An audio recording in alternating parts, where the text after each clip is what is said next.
Hi, I'm Naomi Barrett. My parents told everyone I was family poison after I divorced my perfect husband. They said I betrayed our values, threw away God's plan, too selfish, too modern. My father even announced he was changing his will during Thanksgiving dinner, while I sat there clutching my grandmother's casserole dish. And I stayed silent for years. But what they never expected was that my late husband's final act would give me the deed to the very house they live in. Before we jump back in, tell us where you're tuning in from, and if this story touches you, make sure you're subscribed, because tomorrow I've saved something extra special for you. And when I finally showed up with those property papers, they were the ones who couldn't speak. Before we dive in, what time are you watching and where from? Drop it in the comments. Because this story, it might echo something they made you feel, too. It was a Tuesday evening, the kind where autumn clings to the windows but winter scrapes at the door. The kind of evening when families gather close. But mine had pushed me to the edges years ago. I stood on the porch of the colonial-style home in Mapleton where I'd grown up, where my parents still lived, where my name had become something closer to a warning than a welcome. The porch light flickered as if deciding whether I deserved illumination. I'd driven 4 hours from Westridge, rehearsing what I'd say, how I'd stand, whether I'd cry. The manila envelope in my hand felt both weightless and impossibly heavy. Inside it, property deeds, transfer documents, the legal proof that Elliot had left me everything, including my parents' home, in a will they never knew existed. 3 years had passed since my family had gathered around that mahogany dining table, the one my mother polished every Sunday whether it needed it or not. 3 years since my father had raised his crystal tumbler, the set they only used for celebrations, and said, "To family legacy, may it pass to those who honor its traditions." His eyes had slid over me like I was a smudge on the wallpaper. My Sister Valencia had smiled, perfect teeth behind perfect lips, her hand clasped with her husband's. My brother Dominic had nodded, his pastor's collar gleaming white against his dark suit. And I had sat there, the divorced daughter, the fallen branch to be pruned from the family tree. "We've updated our will," my father had continued, voice carrying the weight of the small-town judge he'd been for 30 years. "The estate will be divided between Valencia and Dominic. They've honored their vows before God and family." My mother had placed her hand over his, wedding ring catching the light. 42 years of marriage, a lifetime of silent compliance repackaged as virtue. "It's for the best, Naomi," she'd said. "Your choices have consequences. My choices, they could be summarized so neatly. They didn't know about the nights I'd spent locked in my bathroom while Elliot raged outside the door. They didn't see the bruises I covered with long sleeves at family Christmas. They never asked why I flinched when someone raised their voice, why I became smaller, quieter, less myself with every passing year. The divorce had been my resurrection, but to them, it was my damnation. And now here I stood, on their porch, with the power to make them tenants in what had been their castle. I hadn't expected this twist in our family saga. When Elliot died 6 months ago, a heart attack at 42, his body finally betraying him the way his temper had betrayed me, I'd felt nothing but a complicated relief. We'd been divorced for 5 years by then. I'd built a new life teaching literature at Westridge Community College, found a small circle of friends who didn't measure my worth by my marital status, learned to speak in full sentences again without anticipating interruption. The call from Elliot's lawyer had been unexpected. The revelation, staggering.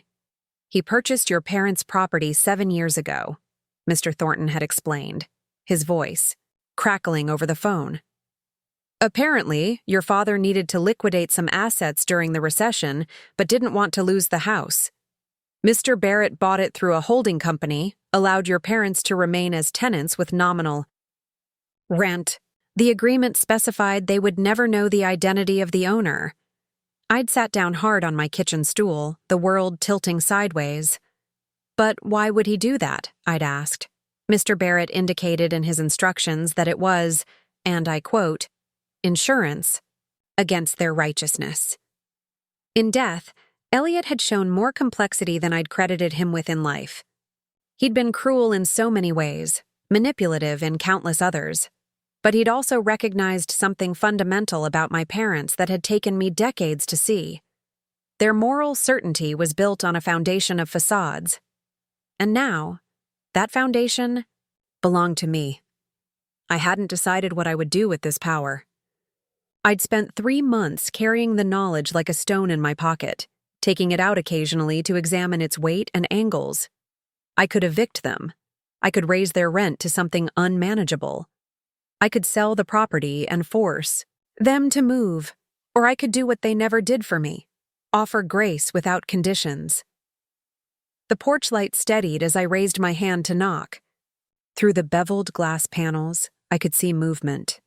My mother's silhouette, still ramrod straight at 68, moving between the living room and kitchen. In the driveway sat my father's Lincoln, the car he'd refused to let me drive. Even after I had my license, claiming I couldn't handle the responsibility. My knuckles hovered inches from the door. Years of training made my hand want to retreat, to apologize for the intrusion of my existence. But the weight of the envelope anchored me to this moment. I hadn't come for revenge. Not exactly. I'd come because silence had cost me too much already. The first tap of my knuckles against the wood felt like breaking a spell. The second and third came easier, then stillness, followed by approaching footsteps. When the door swung open, my mother's expression shifted from polite expectation to frozen shock. Naomi? Her voice cracked on the second syllable of my name, like she'd forgotten how to say it properly. Behind her, my father appeared in the hallway, remote control in hand, reading, glasses perched on his nose. His eyes narrowed. "What are you doing here?" No greeting, no acknowledgement of the 3 years since we'd last spoken. I took a deep breath, feeling the evening air fill my lungs, tasting the familiar scent of my mother's cinnamon potpourri mixing with the wood smoke from the neighbor's chimney. "We need to talk," I said, my voice steadier than I'd expected. "About the house. Preparing and narrating this story took us a lot of time, so if you are enjoying it, subscribe to our channel. It means a lot to us. Now back to the story." My mother's hand fluttered to her throat, fingers pressing against the pearl necklace she'd worn for as long as I could remember. A gift from my father on their 10th anniversary. She'd mentioned it so many times at family gatherings it had become something of a joke between Valencia and me, back when we still shared jokes. "The house?" Her voice sounded thin, stretched like old elastic. "What about the house?" My father stepped forward, his substantial frame blocking half the entryway. Judge Theodore Barrett, who'd spent 30 years delivering verdicts from behind. A bench of polished oak, passing judgment on the flawed and failed of Mapleton County. He'd retired 2 years ago with a banquet at the Evergreen Country Club, a gold watch, and a reputation for unbending fairness that made me want to scream the truth at anyone who would listen. "If you've come asking for money, Naomi, the answer is no." His tone was courtroom final. "We've been perfectly clear about where you stand." Where I stood was still on the porch, uninvited across the threshold of what was technically my property. The irony wasn't lost on me. "I'm not here for money," I said. "May I come in?" They exchanged a glance. That married people telepathy that had always made me feel like an outsider even before my divorce. Some invisible decision was reached, and my mother stepped back, opening the door wider. 20 minutes, my father said. "We have bridge club at 8. The foyer smelled exactly as it always had. Lemon furniture polish, the faint mustiness of the oriental runner that had been in the family for generations, and the lingering ghost of whatever my mother had baked that morning. Today it was snickerdoodles if I had to guess. The comfort food she'd make whenever something had upset her carefully ordered world. I followed them into the living room, noting the unchanged landscape of my childhood. The same faded blue armchairs flanking the brick fireplace. The same watercolor, landscapes my mother had painted during her brief artistic phase. The same glass-fronted cabinet displaying porcelain figurines and silver-framed photographs of family milestones. I noticed my graduation photo was missing. So was my wedding portrait. It was as if they'd revised history, editing out the daughter who hadn't conformed to expectations. My father settled into his armchair, the one no one else was permitted to sit in, not even guests, while my mother perched on the edge of the sofa, ankles crossed, hands folded in her lap. The perfect pastor's daughter who'd married the perfect future judge and raised the perfect family. Except for her middle child, the disappointment. "You're looking," my mother started, then faltered, searching for an acceptable compliment that wouldn't suggest my life without their approval might actually be going well. "Healthy," she finished. In our family, healthy was code for, "You've gained weight," but I let it pass. I hadn't come to fight the small battles. "Thank you," I said, sitting in the armchair opposite my father's. A guest chair, visitor status in the home where I'd grown up. "I've been well. The college gave me tenure last spring." My father raised his eyebrows slightly, the most enthusiasm he ever showed for anything. "Westridge Community College, yes? Valencia mentioned you were teaching there." The fact that they discussed me when I wasn't present shouldn't have surprised me, but it did. The reminder that Valencia, the perfect daughter with the perfect husband and the perfect twins, still had access to our parents while maintaining a careful, Christmas card-only relationship with me, stung more than I'd expected. "Yes, Westridge," I confirmed. "I'm heading the literature department now." "That's nice," my mother said, in the same tone she might use to describe a mediocre meal at a restaurant she wouldn't visit again. "Valencia's husband just made partner at his firm, and Dominic's congregation has grown so much they're adding a second Sunday service." There it was, the comparison, the measuring stick against which I would always come up short. The room fell into a familiar, uncomfortable silence. Through the bay window, I could see Mrs. Landry's porch light come on next door. She'd be letting out her Pomeranian for its evening constitutional. Some things in Mapleton never changed. My father cleared his throat. "You said something about the house?" I nodded, clutching the envelope a little tighter. "Before I get to that, I wanted to ask you something." I took a breath. "When I told you about Elliot, about what was happening in our marriage, why didn't you believe me?" The question hung in the air like smoke. My father's jaw tightened. My mother looked away, suddenly fascinated by a loose thread on her cardigan. "Sleeve." "We're not discussing this again," my father said. "You made accusations against a respected member of this community, a man who was nothing but generous to this family, a man who helped establish the youth center, who served on the hospital board. A man who threw me down the stairs when I said I wanted to go back to school," I said quietly. My mother flinched. "Ridiculous exaggeration," my father countered. "We raised you better than to spread such falsehoods." "You didn't believe me," I continued, my voice steady despite the familiar trembling starting in my hands. "You told me marriage was about commitment and compromise. You said divorce wasn't an option for Barretts." "It isn't," my father said, leaning forward. 5 generations of this family have understood what a covenant before God means.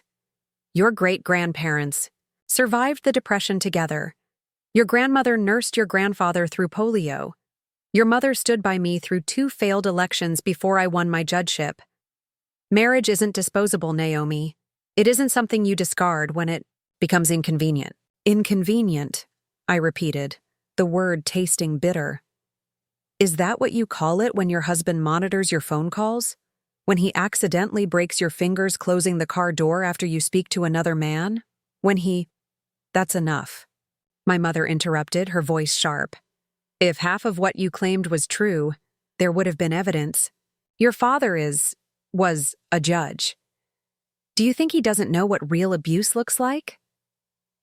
I looked at her then, really looked at her, at the carefully applied makeup that was always perfect, even at home on a Tuesday evening, at the long sleeves she wore even in summer, at the way she never contradicted my father, not once in all the years I'd known them, and I wondered, not for the first time, what silences she had cultivated in her own marriage. Sometimes, I said softly, the people closest to the truth are the ones most invested in not seeing it. My father stood abruptly. I think your 20 minutes are up.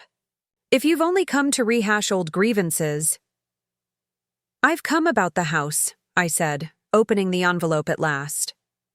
I removed the top document, a property deed with both their names clearly visible. Did you know that Elliot bought this house? From you 7 years ago? My father's face went blank, then flushed dark red. What are you talking about? Mapleton County property records, I said, pulling out another sheet.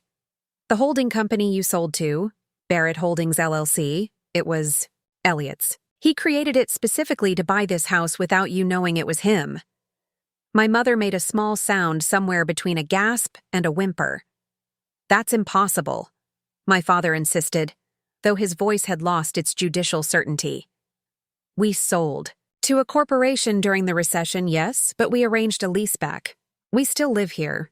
We still pay rent to a property management company that reports to Barrett Holdings, I finished for him, which was solely owned by Elliot Barrett. And now, according to his will, I pulled out the last document, is solely owned by me. The silence that followed was absolute. Not even the antique grandfather clock in the hallway dared to tick. My father sank back into his armchair as if his strings had been cut. My mother's hand pressed against her mouth, eyes wide with shock. I hadn't come for their fear. I hadn't come to watch them crumble. But I couldn't deny the fierce, painful satisfaction of finally being seen. Not as the failure, the disappointment, the daughter who couldn't maintain a marriage, but as someone with power they couldn't dismiss. So, I said into the silence, now that I have your attention, I think it's time we had an honest conversation about family. My father recovered first, his judicial mask sliding back into place like armor. This is absurd, a misunderstanding. His voice had found its courtroom authority again, but his hands, always so steady, trembled slightly as he reached for the documents. I held them just out of his reach. It's not a misunderstanding. It's all perfectly legal. My mother stood, smoothing non-existent wrinkles from her slacks. I'll make some tea, she announced to no one in particular, retreating toward the kitchen like she always did when conflict loomed. The Barrett family peacekeeper, whose solution to every uncomfortable situation was hot beverages and changing the subject. Let her go, my father said, when I glanced toward her disappearing figure. This is between you and me. The moment felt surreal, sitting across from him in the golden glow of the table lamp, the weight of documents in my lap, the familiar creak of the house settling around us. For a moment, I was 10 years old again, being called into his study after report cards came out. Why didn't you tell me Elliot was your landlord? I asked, genuinely curious. My father's jaw worked silently before he answered. Because it wasn't your business. You chose to leave the family. I chose to leave an abusive marriage, I corrected. You chose to exclude me from the family. He waved this away like an irritating fly. The point is, whatever scheme you and Elliot concocted, I knew nothing about this until after he died, I interrupted. Believe it or not, Father, not everything is a conspiracy against you. The memory swept over me without warning, the first time I'd brought Elliot home to meet my parents. I was 26, finishing my master's degree, and completely captivated by the charming businessman who'd approached me at a university fundraiser. Elliot Barrett, 15 years my senior, with salt and pepper hair and a confidence that filled any room he entered. My father had been impressed immediately. Here was a self-made man, a success story who'd built a regional empire of medical supply companies. Here was someone whose handshake felt like a promise, whose laugh was just loud, enough to be genuine but not so boisterous as to seem uncouth. "He's quite a catch," my mother had whispered while Elliot and my father discussed tax legislation on the back patio, drinks in hand. "And he clearly adores you." I'd blushed, pleased at her approval. It had always been hard-won. Valencia, 24. And already engaged to her college sweetheart, had been less enthusiastic. "He's old," she'd said bluntly when we were alone in the kitchen, "and he looks at you like you're something he bought." I'd dismissed her concern as jealousy. Valencia, the beauty queen who'd always received attention effortlessly, surely couldn't stand that I had attracted someone so accomplished. "He respects me," I'd insisted. "He values my intelligence." Valencia had shrugged, unconvinced. "Just be careful, Naomi." The childhood nickname had softened her warning. Men like that are used to getting their way. But all I'd seen was the way my father clapped Elliot on the shoulder as they returned inside, the respectful nod he gave me as they passed. For once, I'd chosen correctly in my father's eyes. The courtship had been a whirlwind. Expensive restaurants, weekend trips to coastal bed and breakfasts, flowers delivered to my tiny graduate student apartment so regularly that my roommate joked about opening a side business as a florist. When Elliot proposed 6 months later, presenting a diamond ring that caught the light like a small sun, my parents had been ecstatic. Valencia was suspiciously silent. Dominic, already 3 years into his pastoral career, had offered to perform the ceremony himself. "A proper Barrett wedding," my mother had declared, already making lists of caterers and florists. "At least 300 guests." I'd wanted something smaller, perhaps an intimate ceremony at the lakeside retreat where Elliot and I had spent a magical weekend. But I'd learned long ago that what I wanted often mattered less than what was expected of me. The wedding was perfect, objectively, undeniably perfect. St. Andrew's Episcopal Church decorated with white roses and silver ribbon. Me in my mother's restored vintage gown, Valencia as my maid of honor in a dress that somehow managed to be both modest and flattering. Dominic officiating with the perfect blend of religious gravity and brotherly affection. My father had walked me down the aisle with the proud bearing of a man bestowing a precious gift, and in some ways, he was. The Barrett name, the Barrett reputation, the Barrett expectations, all transferred now to the man waiting at the altar. The reception at Evergreen Country Club had been lavish without being ostentatious, my mother's social sweet spot. Judge and Mrs. Barrett had circulated among guests, accepting congratulations not just for the wedding, but for the match itself. "You've done well," Mrs. Landry had told me, patting my hand with her bejeweled fingers. "A man of substance. Your children will want for nothing." The first cracks appeared during the honeymoon. Small things. Elliot rearranging our dinner reservation without consulting me. Elliot correcting my recollection of how we'd met, insisting I'd approached him rather than the other way around. Elliot commenting on my second glass of wine with a smile that didn't reach his eyes. "Just looking out for your figure, darling," he'd said when I questioned him. "You're perfect as you are." By our first anniversary, the cracks had widened. My teaching position at a local high school wasn't befitting the wife of Elliot Barrett. My friendships from graduate school took too much time away from home. My clothing could be more sophisticated, more appropriate for business functions. Small adjustments, reasonable requests. At least, that's how I framed them to myself. The first time he grabbed my wrist hard enough to bruise, we'd been arguing about a dinner party. I'd forgotten to confirm with the caterer, and Elliot had been embarrassed in front of colleagues. "I'm sorry," I'd said immediately, the apology a reflex. "You should be," he'd replied, releasing me. Then, seeing the red marks on my skin, his expression had crumpled. "Oh God, Naomi. I don't know what came over me. I'm so sorry. I've been So much pressure with the merger. He'd been genuinely contrite, bringing home flowers, running a bath for me, massaging my shoulders while tears welled in his eyes. "I'm not that kind of man," he'd insisted. "You know that, right? It will never happen again." And for 3 months, it hadn't. Until it did. The pattern established itself with devastating predictability. Tension, explosion, remorse, reconciliation. Over and over, each cycle normalizing what should have been unthinkable. When I finally worked up the courage to confide in my mother 2 years into the marriage, her response had been swift and absolute. "Every marriage has difficult patches," she'd said, carefully arranging cookies on a plate for the church bake sale. We were in this very kitchen, the afternoon light slanting through the windows just as it was now. "You need to try harder, be more attentive to his needs." "Mom, he hurt me," I'd said, rolling up my sleeve to show the fingerprint bruises on my upper arm. She'd glanced at them, then away. "Did you provoke him?" Men can be very reactionary when they feel disrespected.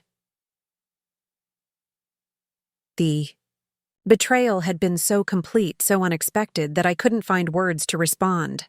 "Your father has a temper too," she'd continued, her tone almost conspiratorial. "Early in our marriage, I had to learn what set him off. It's part of becoming a good wife, anticipating these things, managing the household harmony."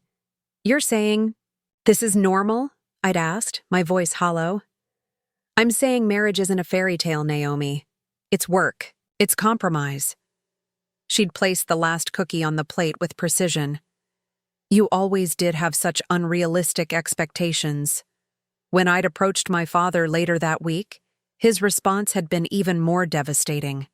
"Elliot came to me last month," he'd said, not looking up from the legal brief he was reviewing in his home office. "He's concerned about your emotional stability. Says you've been making up stories, acting paranoid." "He what?" "He's worried about you, Naomi. We all are." Now he did look up, his expression a mixture of disappointment and concern. "He mentioned, you might need professional help." "He's lying," I'd whispered, understanding dawning cold and clear. "He's getting ahead of me, discrediting me before I can—" "This is exactly what he described," my father interrupted. "These paranoid accusations. Naomi, the man built you a custom home. He supports your little teaching hobby even though you don't need to work. He's been nothing but generous to this entire family." "He's hurting me," I'd said simply, desperately. My father had sighed, removing his reading glasses. "Do you know what I see in my courtroom every day? Real victims.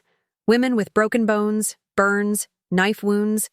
Not a privileged young woman upset because her successful husband occasionally raises his voice. It's more than his voice. Enough," he'd said, his tone final. "Go home to your husband, Naomi. Work on your marriage. Be the Barrett I raised you to be." I'd left his office understanding that I was entirely alone. The memory dissolved as my mother returned with a tea tray, her hands shaking slightly as she set it down on the coffee table. The fine china cups rattled against their saucers. "I made Earl Grey," she said unnecessarily. "And there are some shortbread cookies." "I'm not staying for tea," I said, my voice sounding strange to my own ears, distant, as if coming from the end of a long tunnel. "I just needed you both to understand the situation." My father leaned forward, elbows on his knees. "And what situation? Is that exactly? That you've somehow inherited our home through your ex-husband's manipulation? What do you intend to do? Evict your own parents?" The question hung in the air between us. The truth was, I still didn't know. "I haven't decided," I answered honestly. "I only found out about this situation 6 months ago." My father's eyebrows shot up. 6 months? You've known for half a year and only now thought to inform us?" "I needed time to process it," I said. "And frankly, I wasn't sure I wanted to see either of you again." My mother made a small, wounded sound, like I'd physically struck her. She busied herself pouring tea no one had asked for, the liquid sloshing dangerously close to the rims of the delicate cups. "Why did Elliot do this?" my father demanded. "What kind of man buys his in-laws' house without their knowledge?" I almost laughed at the irony. "What kind of man? The kind you approved of. The kind whose behavior you defended even when it hurt your daughter." I paused, studying him. "Did you ever wonder why he was so willing to bail you out during the recession? Why the terms were so favorable?" My father shifted uncomfortably. "It was a standard business arrangement." "It was control," I corrected. "Elliot collected leverage. Like some people collect art, he appreciated its value." An uncomfortable silence descended, broken only by the gentle clink of my mother's teaspoon against china as she stirred sugar into her cup with unnecessary focus. "I should go," I said, gathering the documents and returning them to their envelope. "I'll be in town for a few days. We can discuss arrangements later." "Arrangements?" My father's voice had an edge of panic now. "Naomi, you can't seriously be considering—" "I'm considering everything," I interrupted, rising to my feet. "That's my right as the property owner." The word owner landed between us with the weight of a gavel strike. My father, who had owned everything and everyone in his orbit for as long as I could remember, flinched visibly. My mother walked me to the door in silence, her small frame rigid with tension. As I stepped onto the porch, she finally spoke. "Will you come to Sunday dinner?" The question was so unexpected, so ordinary in its presumption of family continuity, that I couldn't immediately respond. "Valencia and her family will be here, and Dominic, of course. It would be nice to have everyone together." Nice. Such an inadequate word for the complexity of what she was asking. "I'll think about it," I said, which was more than I'd intended to offer. She nodded, her lips pressed into a thin line. "The roast is at 6, but we have drinks at 5. The familiar ritual, announced as if the last 3 years of estrangement were a minor scheduling conflict. As if my divorce and disownment were inconvenient but ultimately forgettable details. I walked to my car without looking back, feeling their gazes on me until I pulled away from the curb and disappeared around the corner.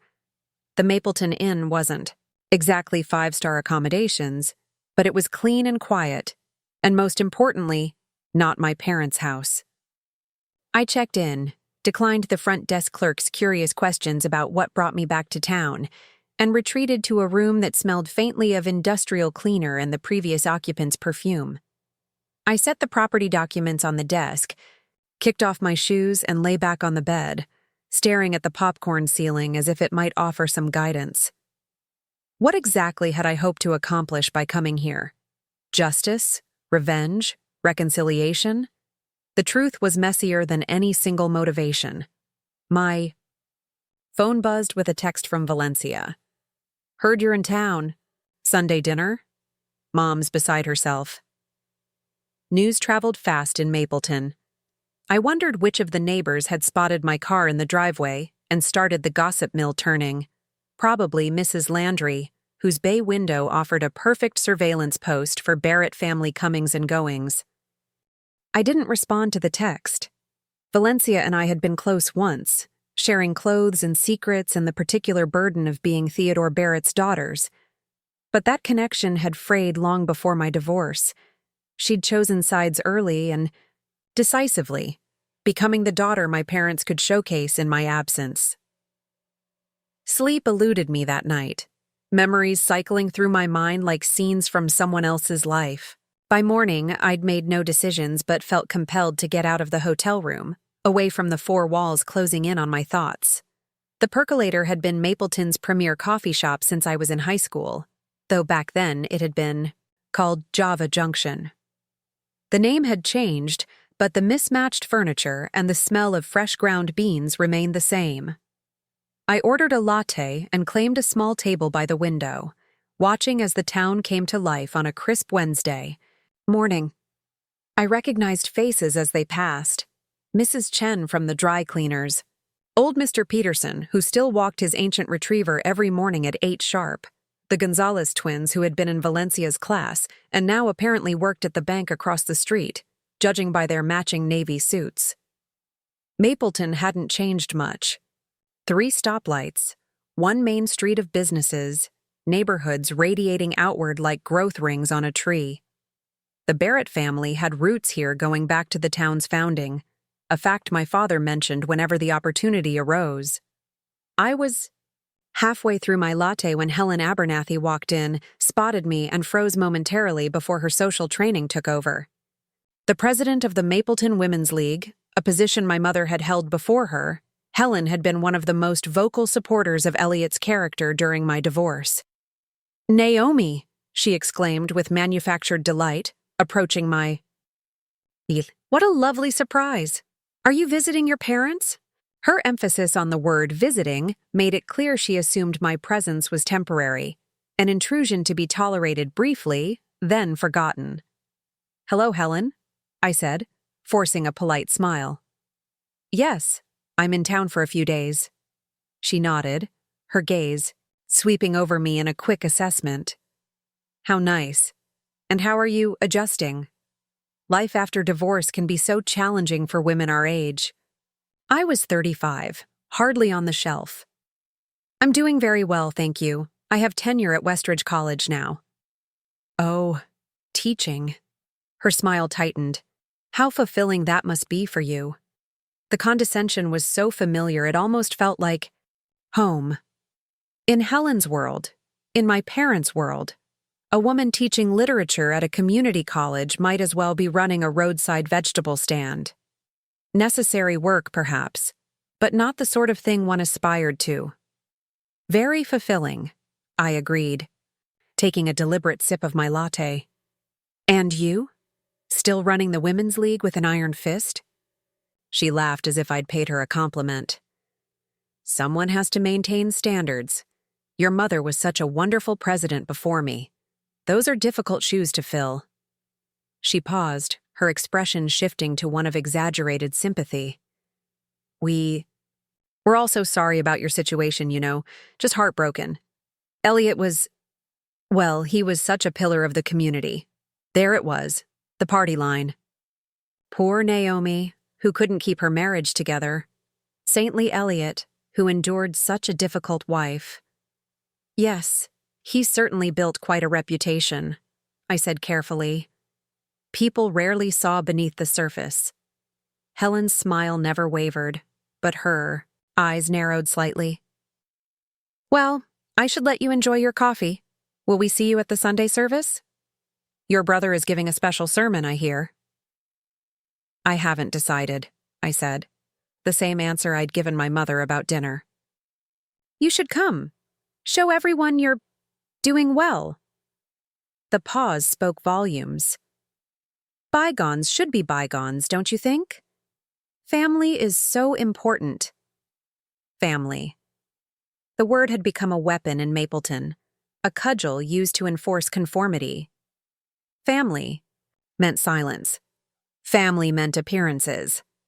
Family meant enduring whatever happened behind closed doors because the alternative was exclusion. "It was nice seeing you, Helen," I said, effectively dismissing her. She blinked, surprised by the breach of social protocol, then recovered with a tight nod before continuing to the counter to place her order.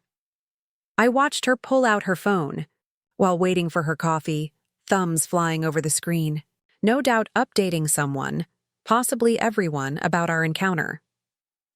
By noon, half the town would know Naomi Barrett was back, still unmarried, still defiant, still a cautionary tale for daughters who might consider independence. I was about to leave when the bell above the door jingled and Dennis Calloway walked in. My high school boyfriend, now Mapleton's mayor according to the local paper's website I'd checked before coming to town. He'd aged well, hair still thick but now threaded with distinguished silver, the same easy smile that had made him class president 3 years running. He spotted me immediately, his double take almost comical. "Naomi? Naomi Barrett?" He approached, my table with genuine warmth, unlike Helen's performative greeting. "I heard rumors you were back in town." Word travels fast, I said, standing to accept his offered hug. It was brief, but not awkward, the embrace of old friends rather than former lovers. Small towns, he said with a shrug. No such thing as privacy. Are you here long? A few days, just dealing with some family matters. Something in my tone must have conveyed more than I intended, because his expression softened. Well, it's really good to see you. You look great. Thanks. So do you. Mayor Calloway now, I hear. Quite the achievement. He laughed, running a hand through his hair in a gesture I remembered from our teenage years. Some days it feels more like a sentence than an achievement, but I love it mostly. Making a difference where we grew up, you know? I did know. There had been a time when I'd imagined returning to Mapleton after graduate school, teaching at the high school, raising a family in this small, safe community. Before Elliot, before the divorce, before my family had made it clear there was no place for me here unless I conformed to their expectations. Listen, Dennis said, glancing at his watch. I'm late for a meeting, but I'd love to catch up properly. Are you free for dinner tomorrow? Nothing fancy? Just the diner, maybe? The invitation caught me off guard. Yes, that would be nice. Great. 7 o'clock? I'll meet you there. He grinned, that same boyish smile that had once made my teenage heart race. It's really good to see you, Naomi. Really good. As he hurried out with his coffee, I caught Helen Abernathy watching our interaction with undisguised interest from her table across the room. She wasn't alone. Several other patrons quickly averted their gazes when I looked around. I gathered my things and left, uncomfortable under the weight of so many curious eyes. The town square was busy with mid-morning activity, mothers with strollers, retirees on benches enjoying the sunshine, office workers on coffee breaks. I walked without purpose, reacquainting myself with the geography of my hometown.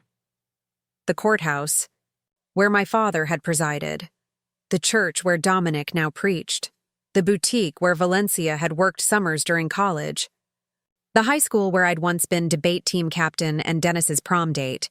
Every building, every street corner held memories like pressed flowers between pages. Fragile things, preserved but drained of their original vitality. I paused outside. Barrett, Cohen, and Williams, my father's old law firm, where he still maintained an office as of counsel during his retirement. Through the large front window, I could see the reception area with its leather chairs and framed diplomas. My father's portrait hung prominently on the wall behind the receptionist's desk, his expression serious, authoritative. As I watched, the door opened, and my father himself emerged, briefcase in hand, engaged in conversation with a younger attorney. He laughed at something the man said, clapping him on the shoulder in that gesture of approval I'd seen so rarely directed at me. He hadn't noticed me standing there across the street, observing this slice of his life that continued perfectly, well without me in it. For a moment, I considered crossing over, confronting him again in the daylight, away from the emotionally charged atmosphere of the family home. But then my father looked up, his gaze sweeping the street, and our eyes met through the pedestrians, moving between us. His expression shifted from shock to something unreadable before he deliberately turned away, continuing his conversation as if he hadn't seen me at all. The public snub shouldn't have hurt after everything else. But it did. Returned to the hotel, the weight of my father's public dismissal pressing on my chest like a stone. The desk clerk gave me a sympathetic smile as I passed. Perhaps she too had heard about Judge Barrett's wayward daughter by now. There were no secrets in Mapleton, only varying degrees of discretion. In my room, I kicked off my shoes and lay on the bed, staring at the ceiling. Coming here had been a mistake. What had I expected? That the property documents would somehow rewrite years of rejection? That legal ownership of a house could compensate for the family who had thrown me away? My phone buzzed with another text from Valencia. Mom says you might come Sunday. Please do. We need to talk. I turned the phone face down without responding. Valencia had made her choice 3 years ago, standing beside my parents as they systematically erased me from the family narrative. Whatever she wanted to say now could wait. The afternoon stretched before me, empty and oppressive. I couldn't stay in the hotel room with my thoughts circling like vultures, but I had no desire to venture back into town and risk more encounters like the one with Helen Abernathy. Or, worse, another public rejection from my father. On impulse, I grabbed my car keys. There was one place in Mapleton where I might find some peace. 20 minutes later, I parked at the trailhead of Widow's Ridge. The hiking path had been my sanctuary during high school and college breaks, a place to escape when the Barrett household became too suffocating with expectations. The familiar scent of pine and damp earth welcomed me as I started up the trail, the physical exertion a relief after the emotional turmoil of the past 24 hours. The forest was quiet, except for birdsong and the occasional rustle of small creatures in the underbrush. I walked without hurry, letting my feet remember the way. The path grew steeper, narrower, as it wound toward the ridge that gave the trail its name. According to local legend, a Civil War widow had watched from this vantage point for her husband's return, refusing to believe reports of his death until she herself died of exposure one winter night. I'd always found the story both tragic and strangely inspiring, the devotion of a woman who trusted her own truth over what others told her. Now, older and perhaps wiser, I recognized it as a cautionary tale about the dangers of denial.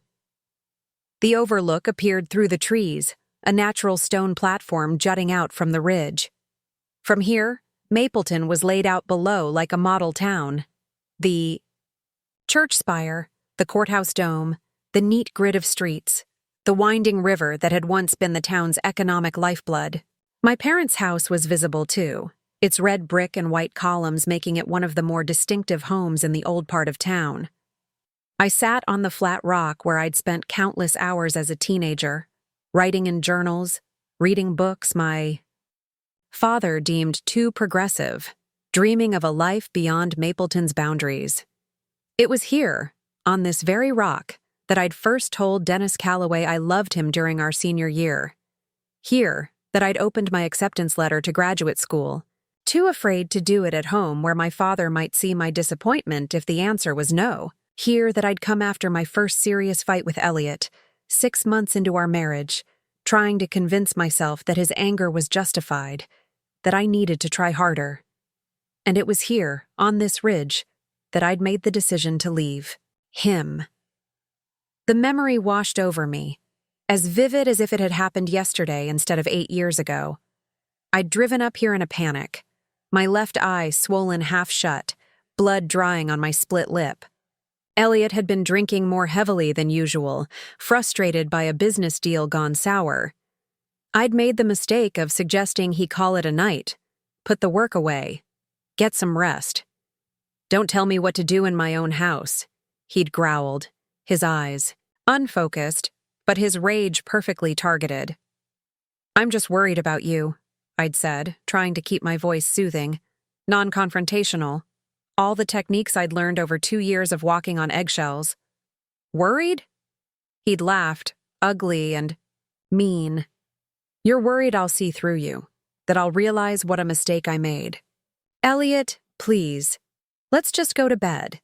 Things will look better in the morning."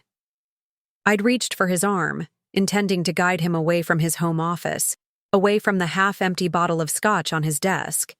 It was the wrong move. His backhand caught me across the face with stunning force, sending me staggering into the doorframe. The shock had been worse than the pain. He'd hit me before, but never with such public abandon. His executive assistant had been in the outer office, could have walked in at any moment. "Don't touch me," he'd snarled. "Don't presume to tell me what to do." I'd fled to the bedroom, locking the door behind me, pressing a washcloth to my bleeding lip with shaking hands. When I heard him finally leave the house an hour later, car keys jangling, front door slamming, I'd grabbed my purse and driven straight to my parents' house. My mother had opened the door, taken one look at my face, and pulled me inside with a quick glance up and down the street to ensure no neighbors were watching. "What happened?" she'd asked, leading me to the kitchen, away from the front windows. "Did you have an accident?" "Elliot hit me," I'd said, my voice strangely calm. "Again. I need to stay here tonight. I'm afraid to go back." She'd pressed an ice pack to my eye, her movements efficient, practiced. "You can stay in your old room," she'd said, "but you know your father will want to talk to you in the morning." "Good," I'd replied. "I want to talk to him too. I'm going to file for divorce." My mother had gone very still. "Don't be hasty, Naomi. Marriage has difficult moments. Your father and I—" "Has Dad ever hit you?" I'd interrupted, searching her face. "That's not the point," she'd said quickly. Too quickly. "The point is, marriage is a covenant, for better or worse." "This is definitely worse," I'd said, trying for a weak joke. She hadn't smiled. "What did you do to provoke him?" The question had knocked the air from my lungs. "What did I do? Mom, look at my face. There is nothing that justifies this." "Of course not," she'd backpedaled. "I'm just trying to understand. Elliot has always been so controlled, so generous. For him to act this way, you must have pushed him very hard." I'd stared at her, this woman who had raised me, who had taught me to read and tie my shoes and say my prayers, and I'd realized with sickening clarity that she would never choose me over the family's reputation, over the appearance of marital solidarity, over the tight, painful bonds of what the Barretts considered loyalty. "I need to lie down," I'd said, suddenly exhausted beyond measure.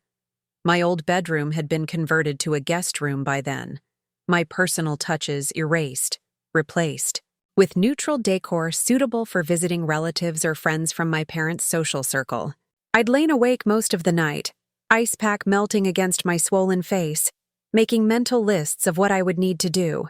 Find a lawyer, secure temporary housing, access the personal bank account I'd maintained despite Elliot's disapproval. When morning came, my father had summoned me to his study. I'd expected anger, perhaps, or stern disapproval. What I hadn't expected was the man sitting across from him. Elliot, freshly showered, perfectly groomed in an expensive suit, looking contrite and respectable. "Naomi," my father had said, his judicial tone already in place. "Elliot has explained the situation. I think you both need to take a deep breath and consider what's really at stake here." "What's at stake is my safety," I'd said, touching my still swollen eye. "I'm leaving him." "You're upset," my father had countered. "Understandably so. But Elliot has admitted he had too much to drink last night. He's deeply ashamed of his behavior." "I am," Elliot had interjected, his voice rough with convincing emotion. "Naomi, darling, I don't deserve your forgiveness, but I'm begging for another chance."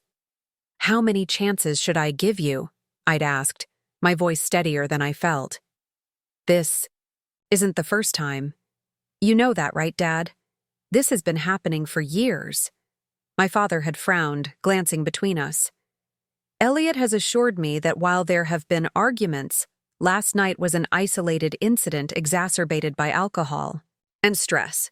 He's committed to counseling, to making this right." "You believe him over me?"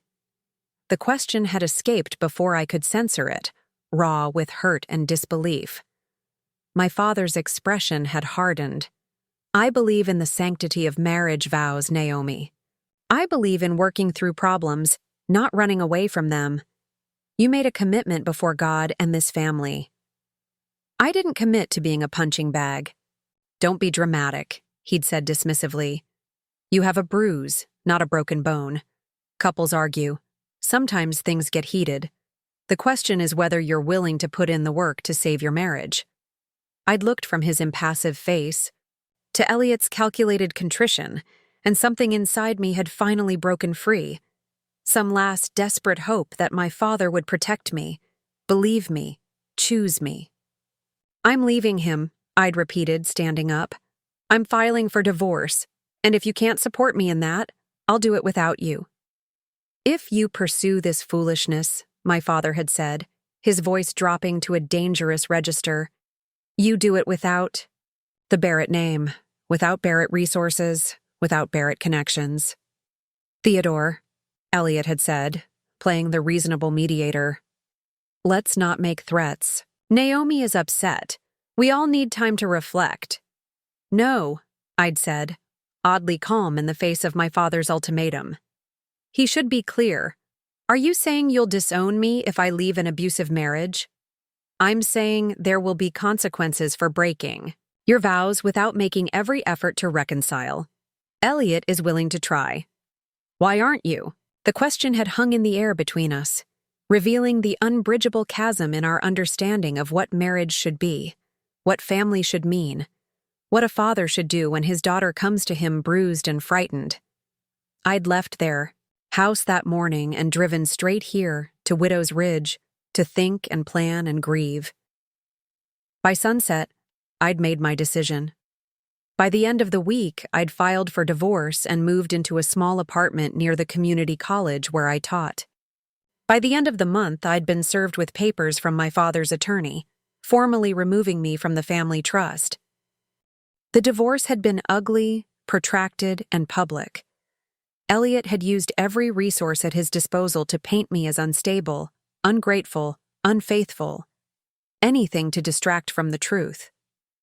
My father had testified as a character witness on Elliot's behalf, his judicial reputation lending weight to the portrayal of my ex-husband as a pillar of the community, blindsided by a selfish wife. I'd won my freedom, but at devastating cost. Lost my family, most of my friends, my standing in the community where I'd grown up. Started over in Westridge, 40 miles and a lifetime away from Mapleton. And now here I was, back where it all began, with the power to take from my parents, the house that had sheltered their illusions of family perfection, the house where they had chosen a monster over their daughter, the house that, by some twist of cosmic irony, now belonged to me. The sun was setting over Mapleton, casting long shadows across the valley, when I finally stood to leave. I'd found no answers on the ridge, but perhaps I'd remembered why the questions mattered. The next morning, I woke to 3 missed calls from Valencia and a text from Dominic breaking his 3-year silence. Heard you're in town. Would like to talk. Coffee at the church office? Dominic. My older brother by 2 years, who had once been my fierce defender against schoolyard bullies, but who had stood stone-faced beside my father when they told me I was no longer welcome at family gatherings. Pastor Dominic Barrett of Grace Community Church, who preached forgiveness on Sundays but had turned his back on his sister when she needed him most. I texted back, "When?" His response was immediate. "Today, 11 a.m.? I have a break between counseling sessions." I agreed before I could talk myself out of it. Whatever Dominic wanted, at least it would break the monotony of avoiding my parents while feeling like the entire town was watching my every move. Grace Community Church was a relatively new addition to Mapleton's religious landscape, built 15 years ago, when the congregation outgrew the historic chapel downtown. Dominic had been its pastor for the last 7 years, taking over from his mentor with our father's blessing and financial backing. The church secretary recognized me immediately when I arrived, her eyes widening slightly before she composed her features into a professional smile. "Ms. Barrett," she said, carefully neutral. "Pastor Dominic is expecting you. Second door on the right." The hallway was lined with framed Bible verses and photographs of church events, picnics, mission trips, baptisms. I paused at one showing my parents flanking Dominic at what appeared to be an anniversary celebration for the church. They looked proud, content, complete as a family of 3. Dominic's office door was ajar. I knocked lightly, and he looked up. From his desk, his expression impossible to read. "Naomi," he said, standing. "Come in." My brother had always resembled our father. Same strong jaw, same broad shoulders, same authoritative presence. But where our father's eyes were steel gray, and often cold, Dominic's were warm brown like our mother's. Those eyes studied me now with something between caution and concern. "You look well," he said, gesturing to a chair across from his desk. "So do you." It was true. The pastoral life agreed with him. He'd always had a gift for connecting with people, for making them feel heard and valued. Except, apparently, when it came to his sister. An awkward silence stretched between us, 3 years of unspoken words creating a barrier more solid than the mahogany desk separating us. "I heard you got tenure," he finally said. "Congratulations." "Thank you." I sat stiffly, hands folded in my lap. "Valencia told you?" He nodded. "She keeps tabs on you. We all do in our way." "Really?" Because it felt very much like I'd been written out of the family narrative. Dominic sighed, removing his glasses and rubbing the bridge of his nose. A gesture so like our father's that my chest tightened with unwelcome familiarity. "That's not fair, Naomi. You're the one who cut contact." "After you all made it abundantly clear where I stood," I countered. "Dad literally testified against me in court, Dominic. You sat in that courtroom and watched him call me unstable, vindictive, and delusional. It was a complicated situation." "It wasn't complicated at all," I interrupted. "Elliot hurt me, repeatedly. I left him. My family chose him over me. End of story." Dominic looked pained. "Is that really how you see it?" "How else should I see it? You were all at Thanksgiving the year after my divorce, all except me. You celebrated Christmas without me. Mom and Dad revised their will to remove me. How exactly did I misinterpret the situation?" My brother leaned forward, his expression earnest. "Naomi, you have to understand. Dad was devastated by the divorce. He saw it as a personal failure. His daughter, a judge's daughter, involved in such a public, messy split. It challenged everything he believed about family, about his role as head of the household. So his reputation mattered more than my safety?" The question hung between us, sharp as broken glass. "It wasn't that simple," Dominic insisted. "He genuinely believed you were exaggerating. Elliot was very convincing, and he'd been like a son to Dad. The idea that he could be abusive just didn't fit with what Dad thought he knew." "And you?" I asked quietly. "What did you believe?" Dominic looked away, his gaze settling on a framed family photo on his desk. Him with his wife and 3 children, the perfect pastoral family. I didn't know what to believe. You had never mentioned problems before, and then suddenly you were making these serious accusations. It seemed so extreme." "Because I was ashamed," I said, my voice tight with remembered pain. "Because I thought I could fix it. Because I didn't want to admit that the golden son-in-law was actually a monster. But when I finally did tell the truth, my own brother, a pastor, someone who counsels abuse victims, couldn't stand up for me." "I tried to stay neutral," he said defensively, "to be a peacemaker." "There is no neutral ground when it comes to abuse, Dominic. By not standing with me, you stood with him." He flinched as if I'd struck him. "That's not fair." None of it was fair. I took a deep breath, steadying myself. "Why did you want to see me, Dominic? What's changed now?" My brother hesitated, then reached into his desk drawer and pulled out a worn leather journal. This was Elliot's. He donated regularly to the church building fund, and after he died, his office sent over some of his personal effects that had religious significance. This was among them. He pushed the journal across the desk toward me. "I think you should read it." I made no move to take it. "Why would I want to read anything of his?" "Because it corroborates your story," Dominic said quietly.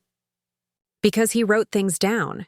Things about your marriage, about his behavior. Things that make it clear you were telling the truth." The admission should have felt vindicating. Instead, it landed like a blow. You needed his confession to believe me? Your own sister? Dominic had the grace to look ashamed. I wanted to believe you. But Elliot was so convincing, and Dad was so certain. So you chose the easier path, I finished for him. The one that didn't require standing up to our father or questioning the family narrative. I made a mistake, he admitted. A terrible mistake. When I read this, he tapped the journal. Naomi, I'm so sorry. We all failed you. The apology was 3 years too late, but something in me responded to the genuine remorse in his voice. I reached for the journal, holding it gingerly, as if it might burn my fingers. Does Dad know about this? I asked. Dominic shook his head. I only found it a month ago, going through some stored donation items. I haven't shown anyone except my wife. I wasn't sure what to do with it until I heard you were back in town. I slipped the journal into my purse without opening it. I wasn't ready to confront Elliot's words, his twisted perspective on our marriage. Not yet. Maybe not ever. There's something else, Dominic said hesitantly. Something about the house. My head snapped up. What about it? Dad's been trying to buy it outright for years. The management company always refused, saying the owner wasn't interested in selling. Dad was furious, offered well above market value. He couldn't stand the idea of not owning his own home, of being at someone else's mercy. The irony wasn't lost on me. My father, the man who controlled everything and everyone in his orbit, reduced to tenancy in his own house. It explained some of his reaction to my revelation, the shock that had seemed disproportionate even for the situation. And now you know I'm the owner, I said, watching my brother's face carefully. What do you expect me to do with this information, Dominic? Sell the house to Dad as some gesture of reconciliation? Pretend the last 3 years never happened? I don't know, he admitted. I just thought you should understand what you're walking into. Dad is struggling with this, with the idea that Elliot outmaneuvered him and now you hold all the cards. I didn't ask for this power, I said. I didn't even know about the house until Elliot died. I believe you, Dominic said. And the simple statement, the validation I'd sought 3 years ago, brought unexpected tears to my eyes. I blinked them away, unwilling to show vulnerability in this place, with this brother who had chosen silence when I'd needed his voice. Valencia wants to see you, he continued. She's been beside herself since hearing you're back. Says she has things to tell you, to explain. Valencia made her choice, I said, more sharply than I'd intended. She stood with you and Dad and let me be erased from this family. She was pregnant, Dominic said quietly, when everything happened with your divorce. She was pregnant with twins, high risk, on bed rest for most of it. She couldn't fight that battle then, Naomi, not while trying to keep her babies safe. The revelation hit me like a physical blow. I hadn't known. In the chaos of my divorce, my expulsion from the family, I'd lost track of my sister's life. Had assumed her silence was judgment, not self-preservation. She never told me, I said numbly. How could she? Dominic asked gently. You cut all contact, changed your number, blocked everyone on social media. Valencia tried to reach out after the twins were born, but by then I was gone, I finished. Building a new life where being a Barrett didn't define me. We sat in silence for a moment, the weight of all we'd lost, all I'd lost, settling around us like dust. Sunday dinner, Dominic finally said. Will you come?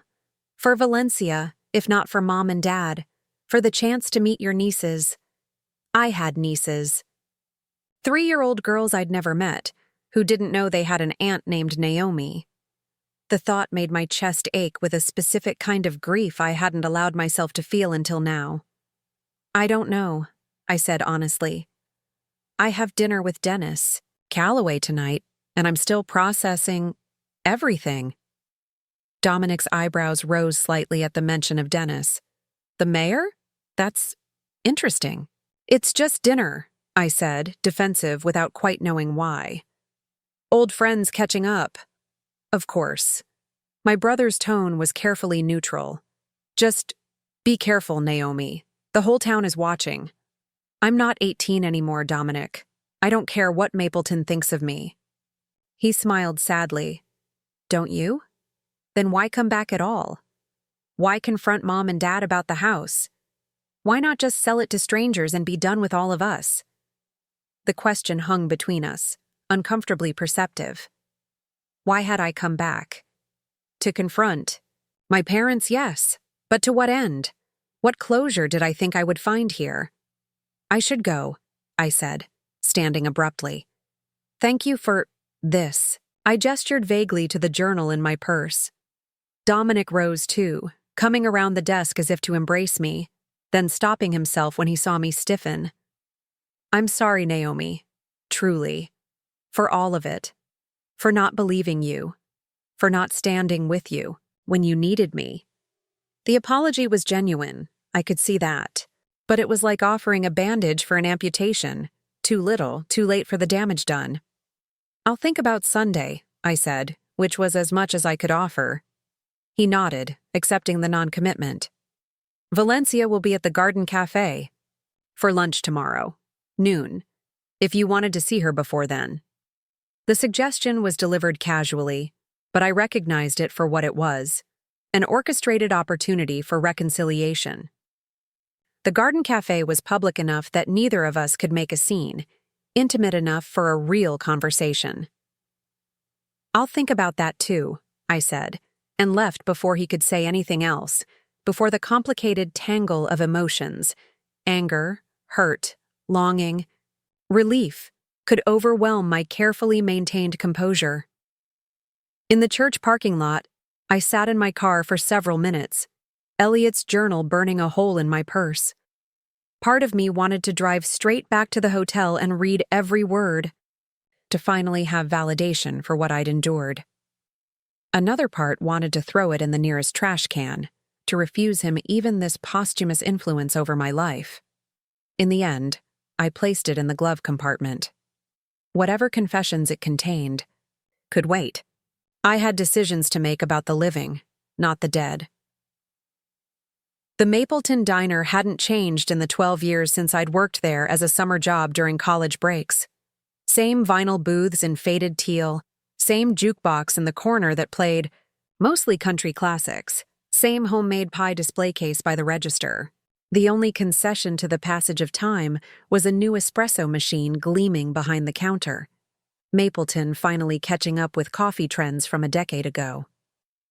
I arrived early for my dinner with Dennis, sliding into a corner booth with a view of the door.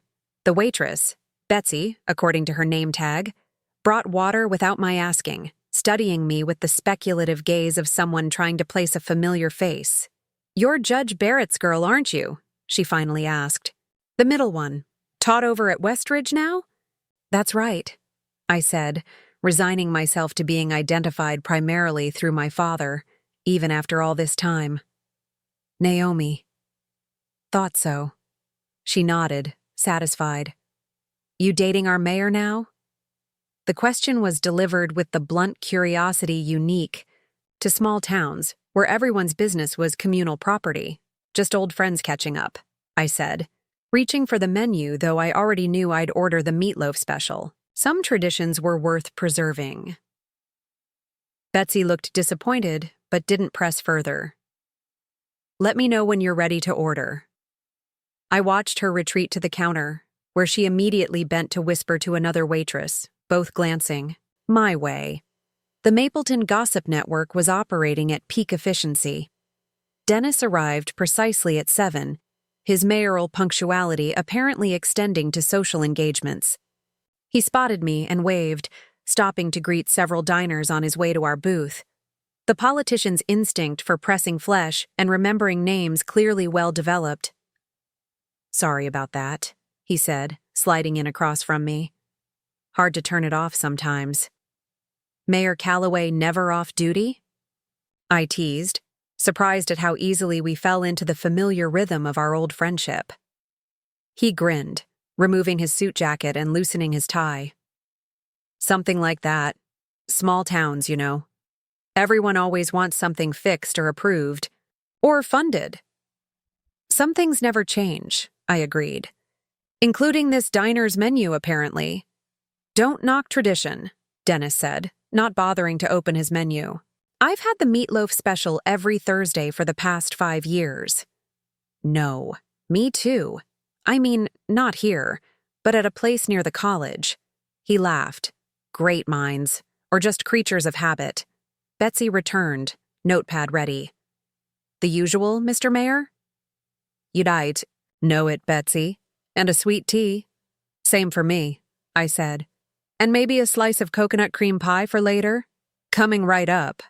She collected our menus with an approving nod, as if our identical orders somehow validated my presence in her diner. When she'd gone, Dennis leaned forward, his expression growing more serious. So, I heard you dropped quite a bombshell on your parents. Something about owning their house? I stiffened. News travels fast.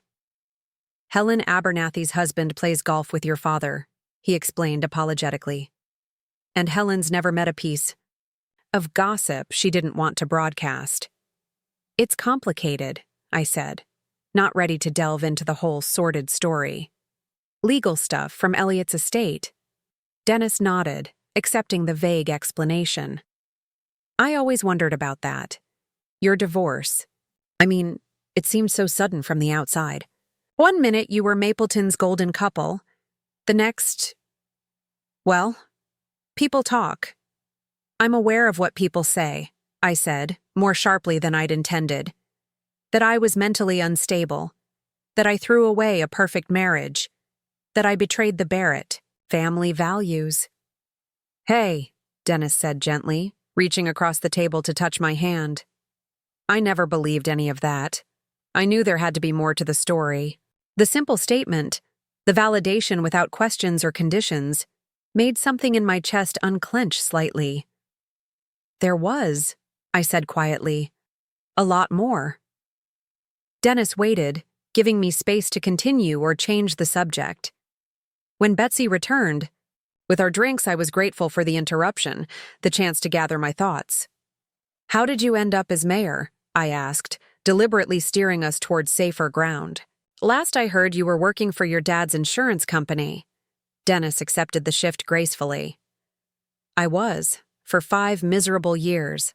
Then Dad retired, sold the business, and I had to figure out what I actually wanted to do with my life. Ran for city council as a lark, really, but turned out I had a knack for local politics. When Mayor Greaves decided not to run again, people encouraged me to step up. He shrugged, self-deprecating. 3 years in now. And you like it? Most days. His smile was genuine. It's satisfying, you know?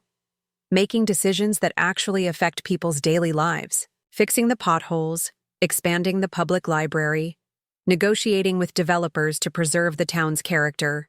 Small stuff in the grand scheme, but it matters here. It does, I agreed. Remembering what I'd loved about Mapleton before it became associated with rejection and loss, the sense of community, of history, of place. What about you? Dennis asked. I read that article about your research in the Westridge Alumni magazine, something about women writers in post-Civil War America. I blinked, surprised. You read that? He looked slightly embarrassed. I might have looked you up online after I heard you were coming back to town. Professional curiosity. Just professional? I asked before I could stop myself. His eyes met mine, warm with something more complicated than nostalgia. Not entirely.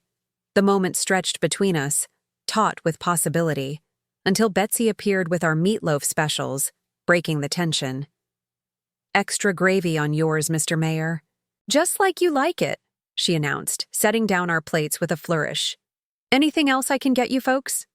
We're good for now. Thanks, Betsy. Dennis said, his gaze still on me. We ate in companionable silence for a few minutes, the familiar comfort food exactly as I remembered it, the diner filled around us, the dinner rush bringing in families, couples, solitary diners reading books or scrolling on phones. Normal life in Mapleton, continuing as it always had. So, Dennis said finally, what are you going to do about the house? I set down my fork, considering how much to share. I don't know yet. It's all very recent. Finding out about the property, I mean. Your father must be beside himself, Dennis remarked. He was devastated when they had to sell during the recession. Only did it because your mother needed some experimental treatment their insurance wouldn't cover. This was news to me. My mother was ill? Dennis looked surprised. You didn't know? Breast cancer, stage 3? This would have been 7, 8 years ago. The treatment was cutting edge, expensive. Your father liquidated assets to pay for it. He paused, studying my face. I assumed you knew. No, I said, a hollow feeling opening in my chest. I wasn't in regular contact with them by then. Elliot and I were having problems. Dennis nodded thoughtfully. That explains it, then. Explains what? Why Elliot bought the house, he said, as if it were obvious. He must have known about your mother's cancer, even if you didn't. Stepped in to help in a way that let your father save face. Kept it quiet, probably at your father's insistence. Judge Barrett's pride is legendary. The theory made a disturbing kind of sense. Elliot, always calculating, would have seen the opportunity to ingratiate himself further with my father, to deepen the debt of gratitude that would later serve him well during our divorce. That does sound like something he would do, I admitted. Create obligations he could call in later. Or maybe he was just trying to help his wife's family, Dennis suggested mildly. People aren't always operating from the worst motivations. Naomi! I laughed without humor. You didn't know Elliot like I did. Dennis was quiet for a moment, pushing mashed potatoes around his plate. No, I didn't, he finally said. And I'm starting to think none of us really did. Something in his tone made me look up sharply. What do you mean? He hesitated, then set down his fork. After you left town, there were rumors about Elliot's temper, about how he treated some of his female employees. My heart began to pound. What kind of rumors? Nothing concrete enough for official action, Dennis said carefully. Especially with your father still on the bench and Elliot so connected in the business community, but enough that when I became mayor, I made sure city contracts didn't go to his companies. The revelation left me momentarily speechless. While I'd been rebuilding my life in Westridge, assuming everyone in Mapleton believed Elliot's version of events, at least some people had harbored doubts, had maybe even believed me, silently. Why didn't anyone say anything? I finally asked. During the divorce, when he was portraying me as unstable and vindictive? Dennis looked genuinely regretful. Fear, probably. Elliot had a lot of influence here. And your father? Well, crossing Judge Barrett wasn't something people did lightly. The diner suddenly felt too small, too crowded with Mapleton's complicated history and my place in it. I pushed my half-finished dinner away, appetite gone. I should never have. Come back, I murmured, more to myself than to Dennis. I'm glad you did, he said simply. I've missed you. The unexpected admission caught me off guard. Dennis and I had dated seriously in high school, but parted amicably when we left for different colleges. There had been a brief reconnection the summer after graduation, but nothing had come of it. By the time I met Elliot, Dennis had been long relegated to the what might have been category of my life. That's nice to hear, I said inadequately. He smiled, understanding my awkwardness. No pressure, just truth. I always wondered what happened to you, how things might have been different if I hadn't married Elliot, I finished for him. If we'd both been ready at the same time, he corrected gently. Life's timing rarely cooperates with our plans. Before I could respond, my phone buzzed with a text. Valencia again. Please come to lunch tomorrow. I have something important to show you. Dennis noticed my expression change. Everything okay? My sister, I explained. She wants to meet tomorrow. Are you going to go? I sighed, conflicted. I don't know. Part of me wants to see her, to hear what she has to say. Another part thinks it's too late to repair what's broken. Family's complicated, Dennis said, with the insight of someone who'd seen plenty of small-town dynasties fracture and heal.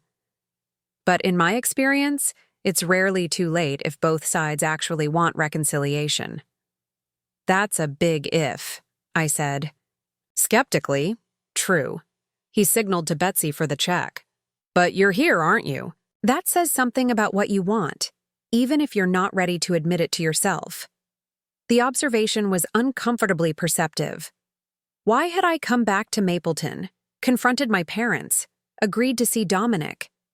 Why was I even considering lunch with Valencia?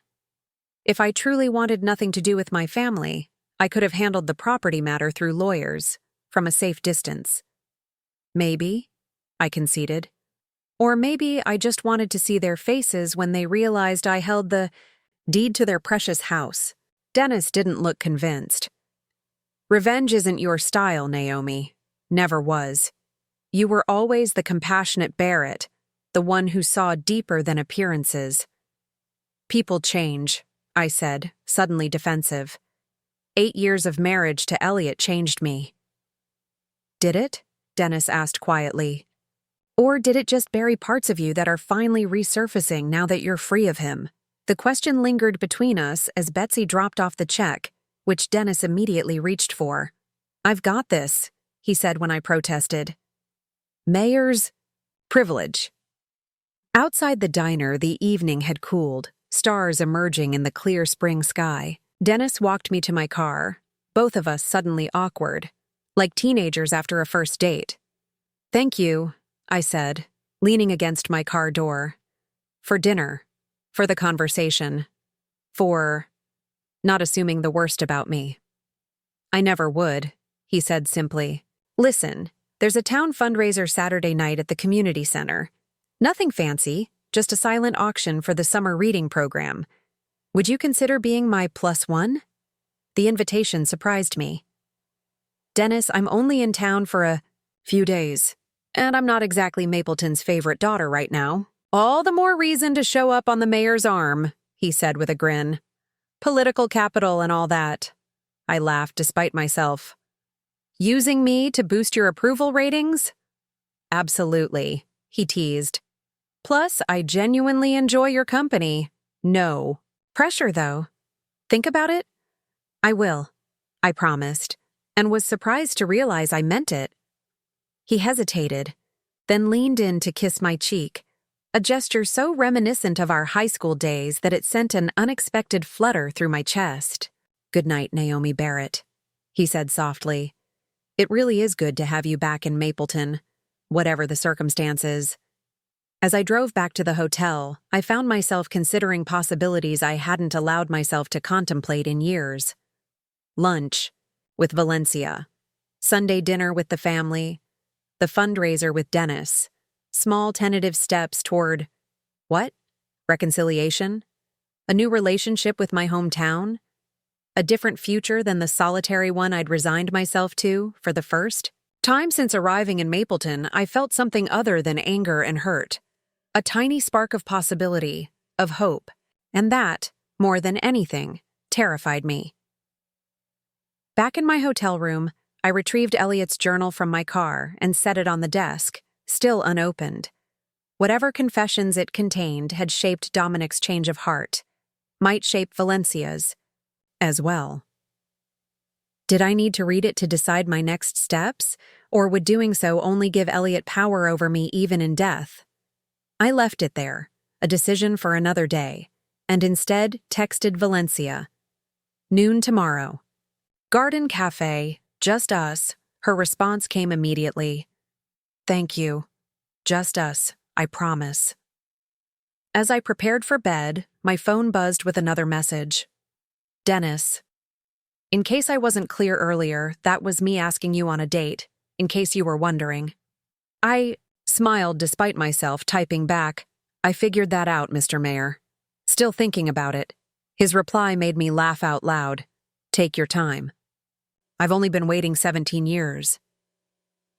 That night, I slept soundly for the first time since returning to Mapleton, the weight of decisions still before me, somehow lighter than the burdens I'd carried for years.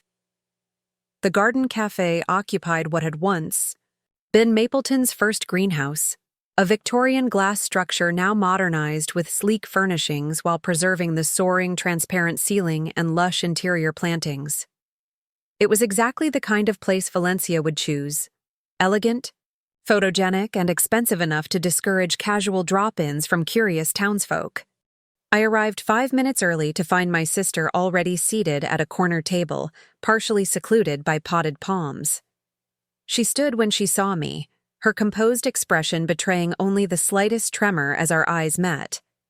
Valencia had always been the beautiful Barrett, tall and willowy where I was average height and curvy, with our mother's golden hair and our father's chiseled features. Today she wore a simple navy dress that probably cost more than my monthly rent, pearl earrings gleaming against her tanned skin. "Naomi," she said, voice carefully controlled. "Thank you for coming." I nodded, taking the seat across from her. "Dominic said you had something to show me." No embrace, no pretense of sisterly affection. We were strangers now, connected only by blood and painful history. Valencia reached for her designer handbag, removing a manila envelope similar to the one containing my property documents. "Yes, but first..." She slid the envelope across the table. "These are for you." I opened it cautiously, unprepared for what spilled out. Photographs. Dozens of them, spanning the 3 years since my divorce. Pictures of twin girls with Valencia's golden hair and heart-shaped faces, progressing from infancy to toddlerhood to the present. "Olivia and Emma," Valencia said quietly. "Your nieces." I stared at the images, a sharp ache building in my chest. The girls blowing out birthday candles, opening Christmas presents, playing at a neighborhood park, building sandcastles at what looked like the lake house our family had visited every summer of my childhood. "They're beautiful," I managed, my voice thick. "They are," Valencia agreed, a note of pride softening her carefully controlled demeanor. "Smart too, already reading at 4. Emma's the serious one, always asking questions. Olivia's my free spirit. Never met a mud puddle she didn't want to jump in." The casual details of these children I'd never met, my own flesh and blood, struck me with unexpected force. While I'd been building my career, creating a life separate from the Barrett legacy, these little girls had been growing, developing personalities, becoming people. People who didn't know they had an aunt named Naomi. "Dominic said they were a difficult pregnancy," I said, unable to look away from a photo of the twins in matching Easter dresses, gap-toothed smiles beaming at the camera. Valencia's hand moved unconsciously to her abdomen. "Yes, I was on bed rest from month 5. There were complications. The doctors weren't sure all 3 of us would make it." I finally looked up at her. "Why didn't you tell me?" "You weren't exactly reachable, Naomi," she said, the first hint of reproach entering her voice. "You changed your number, blocked everyone on social media." "I would have been there for you," I insisted. "Despite everything." "Would you?" Valencia's perfectly arched eyebrow rose skeptically. "When Dad testified at your divorce hearing, you told me you never wanted to speak to any of us again, that we were dead to you." The memory of that day flooded back, standing outside the courthouse, shaking with rage and betrayal as my father's testimony echoed in my mind. Valencia approaching cautiously, offering some weak platitude about healing as a family. My furious response, Words meant to wound as deeply as I'd been wounded. I was angry, I admitted. Hurt. My own father had just told a courtroom full of people that I was mentally unstable and prone to exaggeration. I know, Valencia said quietly. And I should have defended you then. Should have said something, done something. But I was scared, Naomi. Scared of losing the babies, scared of being cut off like you were, scared of standing against Dad and everything he represented. The admission hung between us, raw with honesty. What changed? I asked. Why reach out? Now? Valencia opened her designer water bottle, taking a careful sip before answering. Dominic found Elliot's journal. He showed it to me last month. She met my eyes directly. I read it, Naomi. Every word. My chest tightened. And I will never forgive myself for not believing you. Her perfectly composed facade cracked, eyes bright with unshed tears. The things he wrote about, the things he did to you, the way he manipulated all of us. It was monstrous. And I let it happen. The naked anguish in her voice caught me off guard.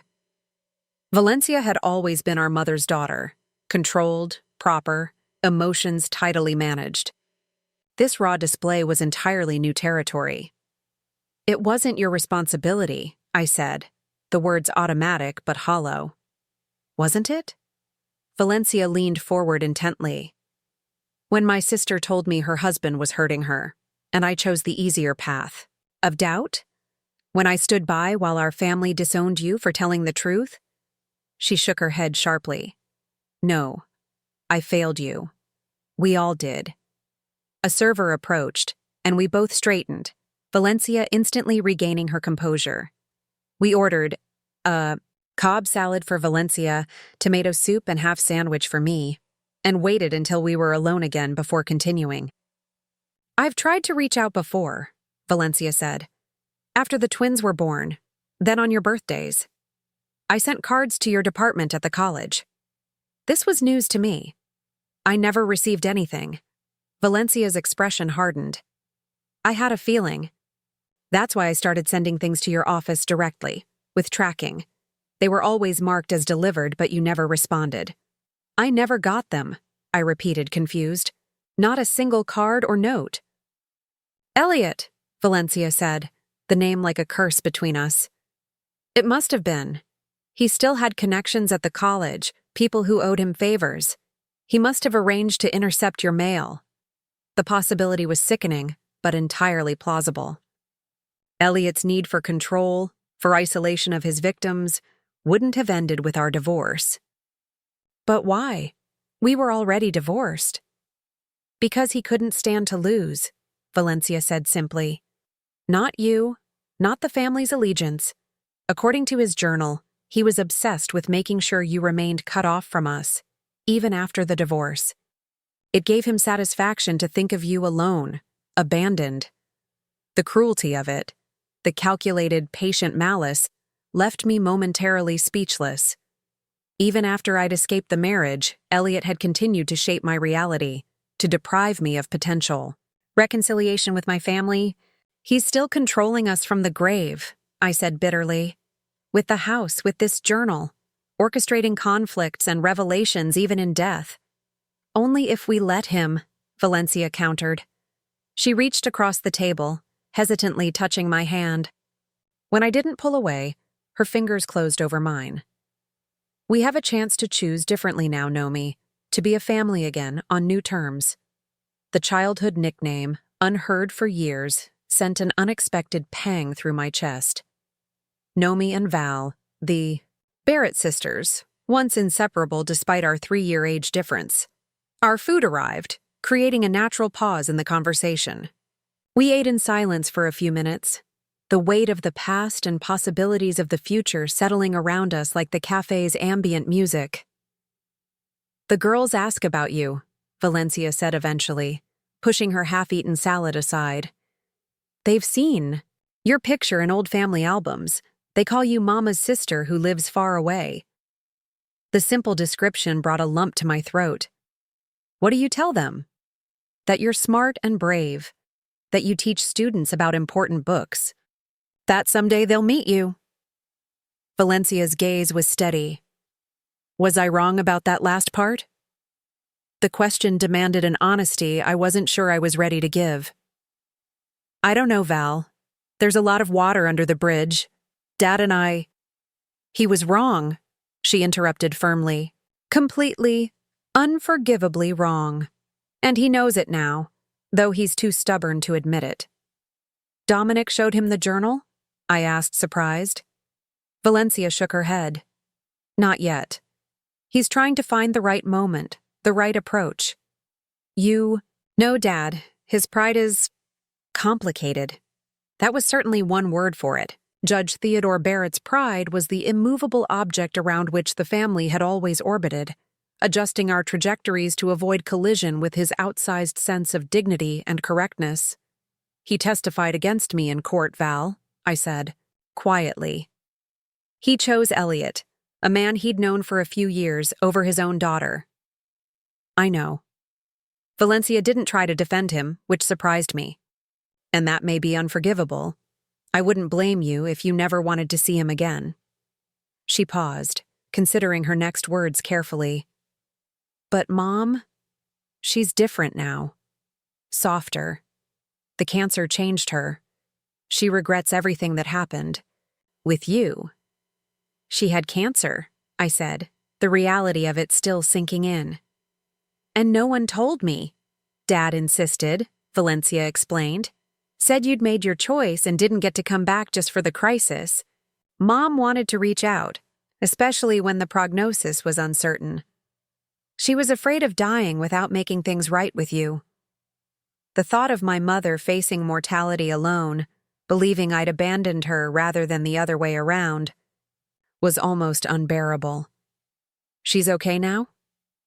5 years in remission, Valencia confirmed. But it was touch and go for a while. That's when Elliot bought the house. When they needed cash for treatments insurance wouldn't cover. The timeline aligned with what Dennis had told me, adding another layer to the complex history I was only now beginning to understand. I still don't know what to do about the house, I admitted. Legally, it's mine. But morally, keep it, Valencia said without hesitation. Use it as leverage if you need to, or sell it back to them on your terms, or give it away. The point is, you have choices now. Power they don't have. I never wanted power over them, I said. I just wanted them to believe me. Valencia squeezed my hand. I believe you now, for whatever that's worth. It was worth something. Not everything. Not yet, but something. A start, perhaps. Sunday dinner, I said slowly.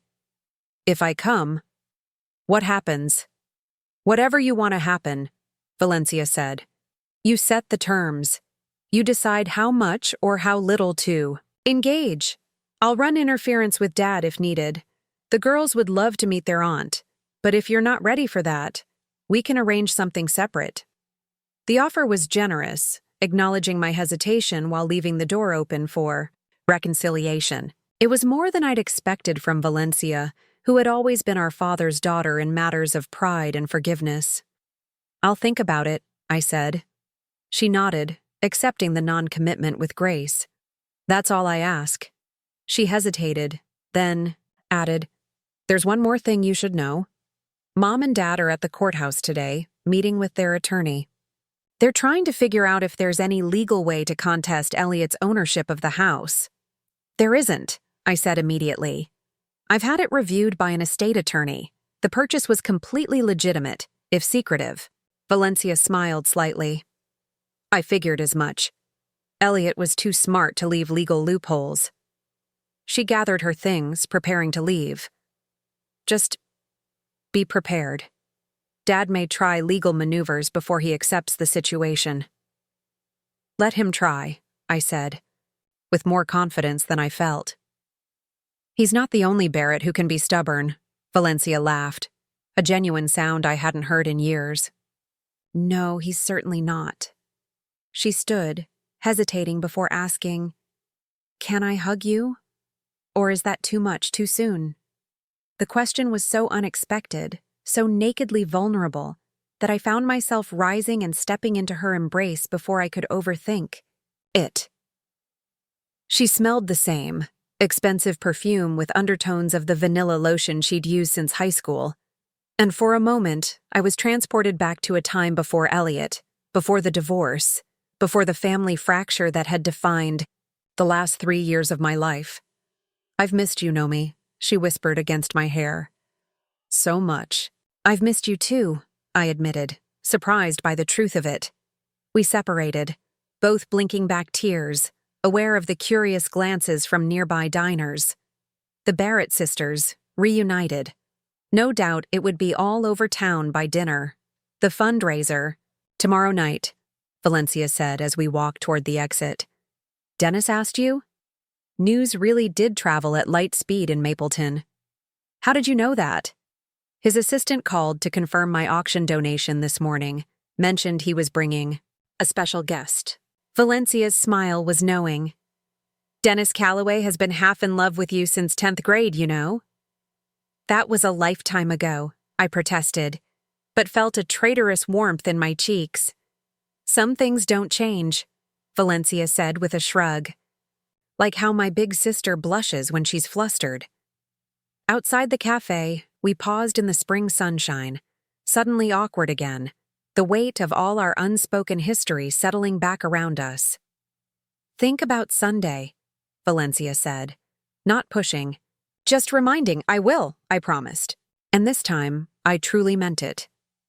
As I watched her walk to her car, a silver SUV with 2 child seats visible in the back, I realized that something fundamental had shifted.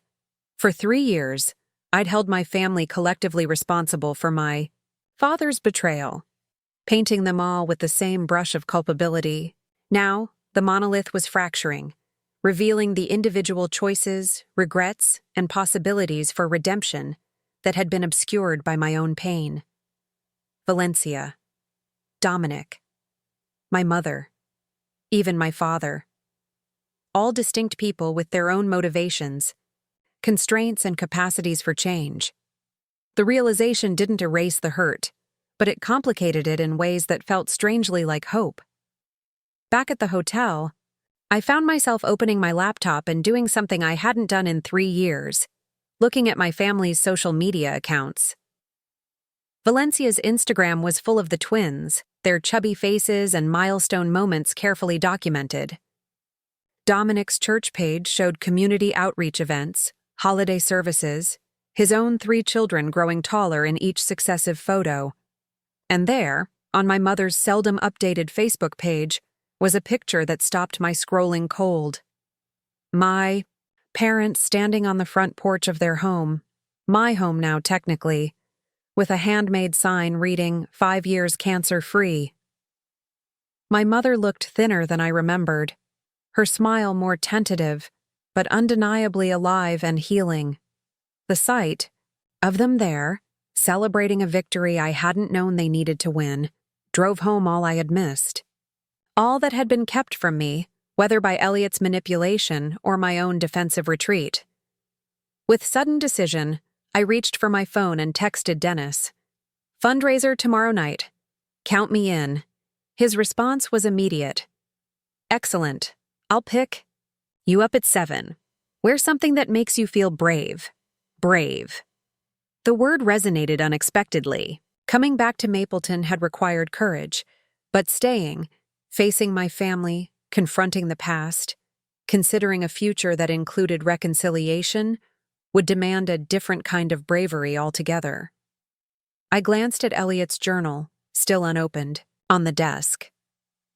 Whatever confessions it contained had already changed my siblings' perception of the past. Did I need to read it to move forward?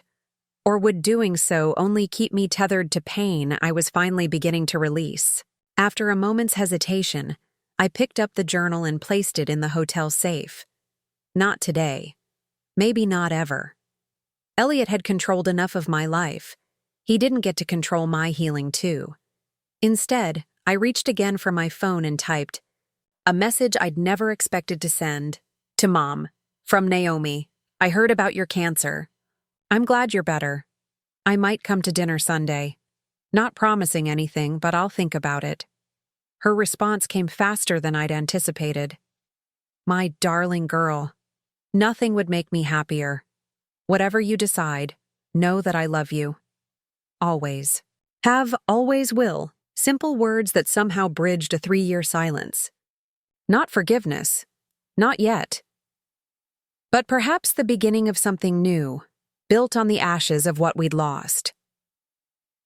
The Mapleton Community Center ballroom had been transformed for the fundraiser. Twinkling lights strung across the ceiling. Local artwork displayed on portable walls for the silent auction. Round tables draped in white linen surrounding a small dance floor. It wasn't fancy by city standards, but for Mapleton, this was a gala affair. Dennis had picked me up promptly at 7, his appreciative double-take at my simple black dress worth every penny of the emergency shopping trip I'd made that afternoon. You look amazing, he'd said, offering me his arm with a formality that made us both laugh. Now we circled the room together, Dennis introducing me to town council members, local business owners, and civic leaders. Some I remembered from my previous life in Mapleton, others were new faces.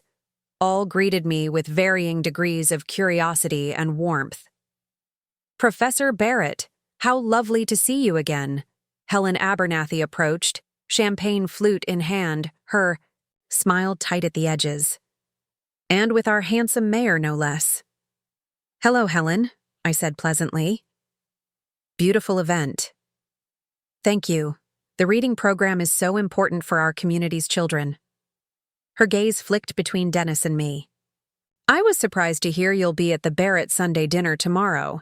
Quite the family reunion, I understand. News truly did travel at the speed of light in Mapleton. I smiled, refusing to give her the reaction she was fishing for. Family. Is important, don't you think? Before she could respond, Dennis smoothly interjected, Excuse us, Helen. I need to steal Naomi for a moment.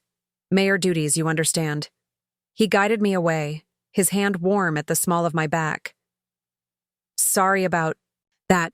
Helen's always been the town's most efficient information distribution system. I laughed, relaxing for the first time that evening. Some things never change. Speaking of things that don't change, Dennis said, nodding toward the entrance, your parents just arrived. My stomach dropped. I turned to see my father and mother standing in the doorway, scanning the crowd. My father looked older than I remembered, his posture still military straight, but his face more lined, hair completely silver now. My mother beside him seemed smaller somehow, more fragile, though her pearls gleamed in the soft lighting and her smile remained practiced perfect as people approached to greet them. Did you know they'd be here? I asked Dennis, my voice tight. I suspected, he admitted. Your father rarely misses a civic event.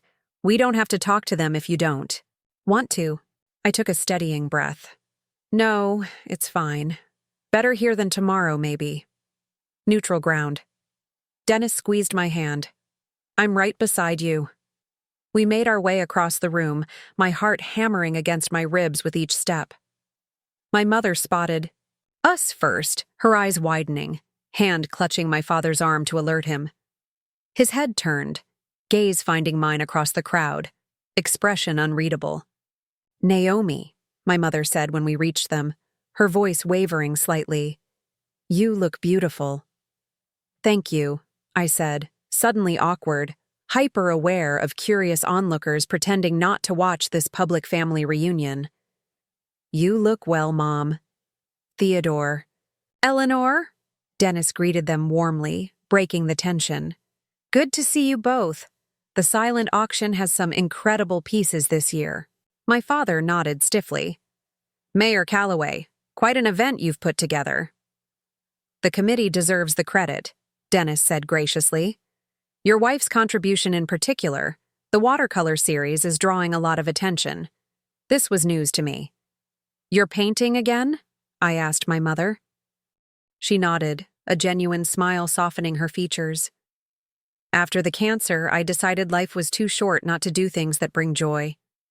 She hesitated, then added, "There's one you might recognize. The view from Widow's Ridge." My breath caught. The ridge had been my special place, not hers.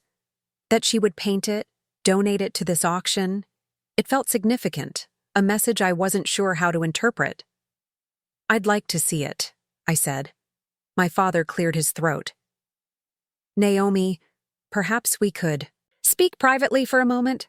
Dennis squeezed my hand again, silently offering support. I nodded. Of course. We moved to a quieter corner of the ballroom, away from the main crowd. My father looked uncomfortable, hands clasped behind his back in the stance he always adopted when delivering difficult verdicts. "I've reviewed the property documents," he said without preamble. "They appear to be in order." "They are," I confirmed. "I've consulted with attorneys about challenging the transfer," he continued. "They advise against it." Smart attorneys. My father's jaw tightened at my tone. "The question now is what you intend to do with the property." I thought of all the possible answers: selling the house from under them, raising their rent to something punitive, demanding public apologies for years of disbelief and rejection, all the ways I could use this unexpected power to hurt them as they had hurt me. Instead, I said simply, "I'm going to sign it over to you." My father's carefully composed expression faltered. "What?" "The house. I'm giving it back to you and Mom. No conditions, no strings, no payment required." "Why would you do that?" His voice had lost its judicial certainty, sounding genuinely confused. I glanced across the room at my mother, now engaged in conversation with Dennis, her hands animated, as she presumably discussed her artwork. "Because she survived cancer without me even knowing she was sick. Because you both deserve to spend your retirement in your home without fear of eviction. Because I don't want or need Elliot's revenge from beyond the grave." My father was silent. For a long moment, his expression working through a complex series of emotions I couldn't fully interpret. Finally, he said, "I was wrong." The simple admission, from a man who prided himself on never being wrong, struck me like a physical blow. "About what?" "About Elliot. About you." He met my eyes directly for the first time. "Dominic showed me the journal this morning. What that man wrote about. What he did to you. I should have believed you." The vindication I'd thought I wanted for so long felt hollow now, faced with my father's belated acknowledgement. "Yes, you should have. I failed you as a father."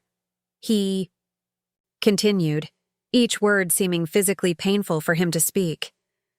"My pride, my certainty that I knew best. It cost us years we can't get back." I nodded, unable to disagree, unwilling to offer easy absolution.